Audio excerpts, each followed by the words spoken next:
that touch your life with Hugh Downs and Barbara Walters. This is 2020. She came. She saw. She conquered. Now, after 2 decades at the top, Martina Navratilova is calling it quits. The way I play tennis, you really need the heart in it, and my heart is ready for other things. Plans for the future, reflections on the past. She tells it all to Barbara Walters. Do you think that the public's response to your homosexuality has changed over the years? Absolutely. I mean, I still get the occasional jeer or boo when I'm introduced, but I think those people are not so embarrassed to show that. Celebrating victories, public and private.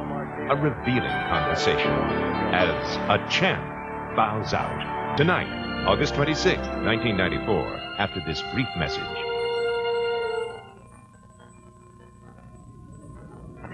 This Monday, the champions of the tennis world will gather in Flushing Meadows, New York, for the start of the U.S. Open. But the greatest female star of all will not be taking part. Martina Navratilova announced her retirement in July when she lost what would have been her 10th Wimbledon title. Since then, Martina has shied away from the spotlight until now. But there are still so many questions we wanted to ask her. Why did she retire now? How does she feel about young stars like Jennifer Capriati, who burned out so fast? And how has her life as a lesbian stood in the way of endorsements? Martina talked about all that and more when we sat down for an intimate conversation.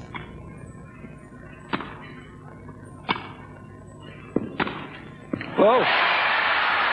Martina Navratilova leaves tennis as the greatest player ever in tennis history, taking with her more tennis titles than any player, male or female, has ever won. When I asked how she'd like us to think of her, she replied, "I've served and volleyed my way through life." During the 22 years of her career, which began when she was 15 in Czechoslovakia, she won 18 Grand Slam singles titles, a record 9 at Wimbledon, the world's greatest tennis tournament. She once won 74 consecutive singles matches, another record. And the records continue. She has the most singles titles, the most doubles titles. She was #1 in tennis for 8 years. She herself says in those days, her average game was better than anyone else's best. She seemed invincible.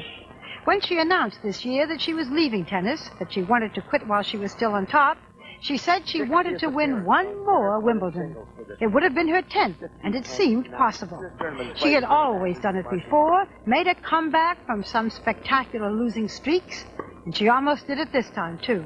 She won 5 straight matches to get to the finals. Then Martina, who is 37, played 22-year-old Conchita Martinez for the title. Martina's parents came from Czechoslovakia to watch. What a shot by Conchita Martinez. Conchita won the first set.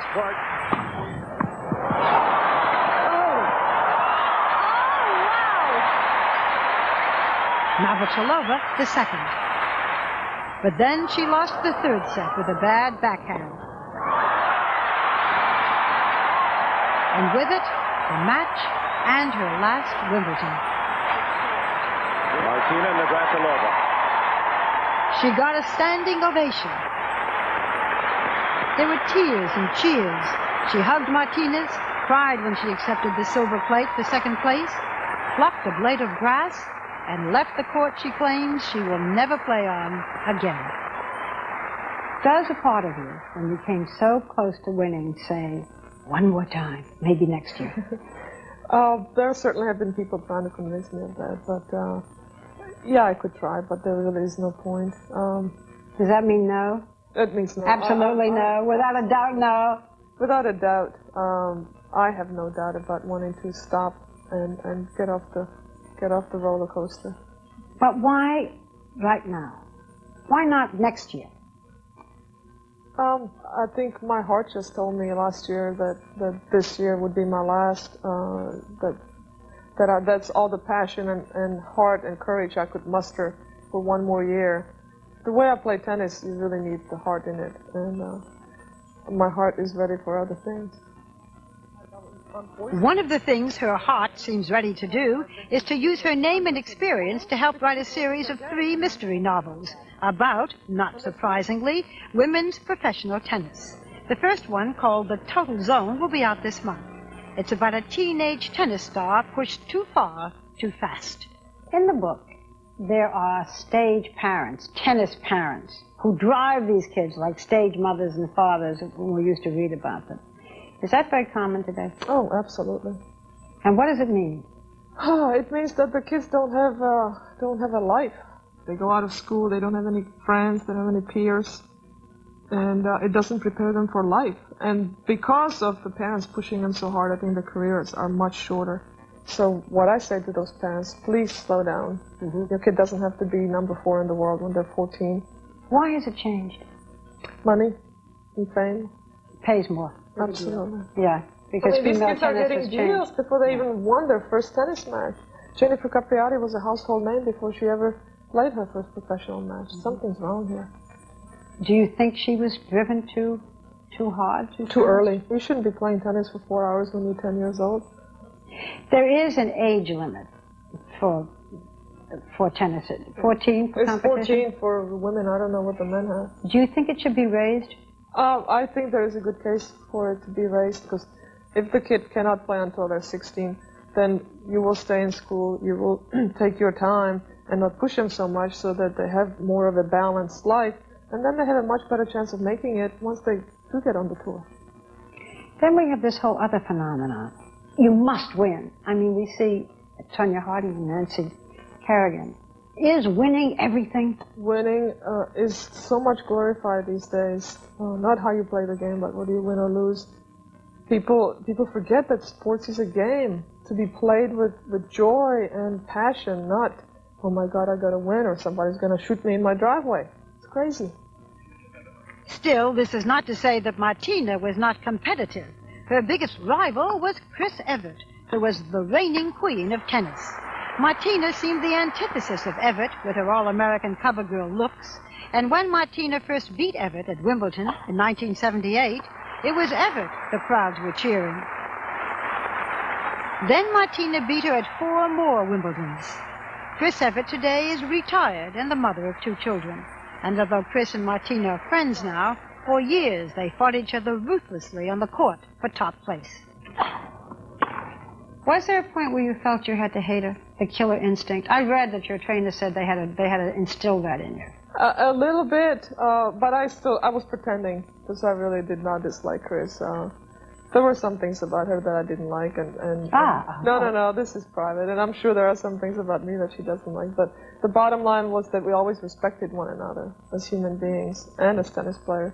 So even though I really didn't like her on the court because she had what I didn't have, or she was trying to take what I had, off the court we were always friends. Are you friends today? Absolutely. Maybe it's just that I'm older and tennis really hasn't changed. But the kinds of personalities that we used to see, where almost every player had a different personality, doesn't seem to be the same today. Well, I think the personalities are there, but they're not allowed to shine through because they're all taught the same way. And the games are very same. I mean, you would take top 20 players, men and women, in the 60s and 70s, and there were 20 different styles. Now everybody they're very good hitters of the ball. Everybody hits the ball really well, but everybody hits it the same. So we're having, what, automatons?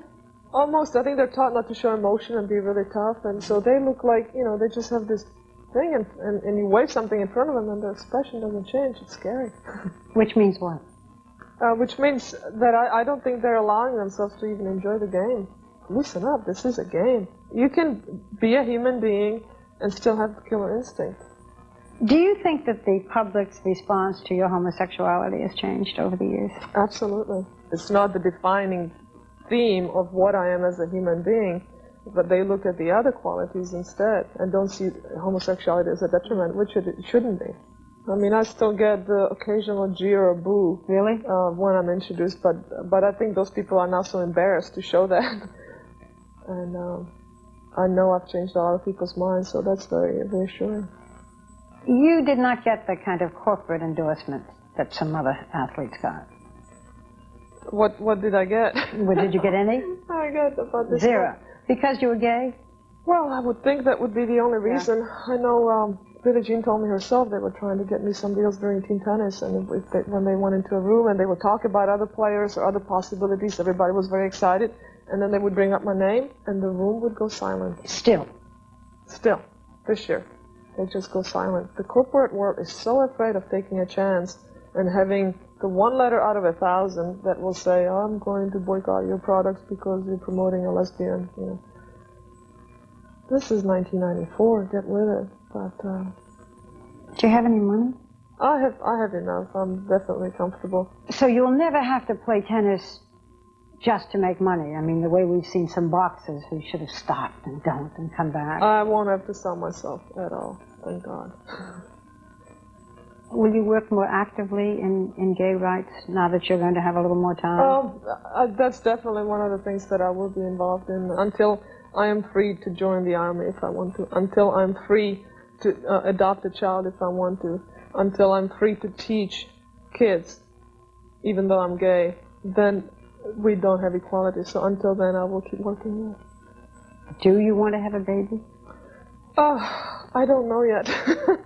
I mean, I'm running out of time. I'm close to 38, and I want to have a few years of fun before I decide what I want to do productively with the rest of my life, other than playing. So I don't know. I still don't know. Would you want to have a child by artificial insemination? Would it be important to have it your genes? I definitely. I think if I have kids, I would adopt one or two and have one of my own as well. Martina has had a series of well-publicized and sometimes turbulent relationships with other women. Her personal life seems stable, but 3 years ago she was in the middle of a messy lawsuit with her then companion, Judy Nelson. Mrs. Nelson wanted 50% of everything Martina had earned during their 7 years together. The lawsuit has since been settled out of court for an undisclosed amount of money. Is there someone special in your life now? Yes, right now, but it's still at the very beginning stages, so we'll see where it goes. And then we asked Martina about the future. A few weeks ago, she announced that she would no longer play in the U.S. Open. She is still playing team tennis, a national tournament founded by Billie Jean King, where other big names such as Bjorn Borg play. She has a few more tennis commitments. The Virginia Slims this year is one, and then it will all come to an end. Is there a day when you will just stop? Yes, definitely. Team tennis is my only commitment that I have for next year. And I may only coach. I may not play at all. And after that, only if I'm good enough would I play. But I have such high standards that I don't know if I could let myself just see getting worse and worse every year. Today, when many athletes retire, they coach, they broadcast, they write. What do you see yourself doing? My goal is to have no plan and really enjoy myself, have fun, learn some new sports, while I try to figure out what I want to do with the rest of my life. You know that you may well be called the greatest female tennis player in history. That's what I've always wanted, but now that people call me that, I say, no. There's plenty of others, and it's just nice to be mentioned in the same breath with the Billie Jean King, Margaret Court, Chris Evert, Suzanne Lenglen, Helen Wills Moody. It's nice to be in that same group.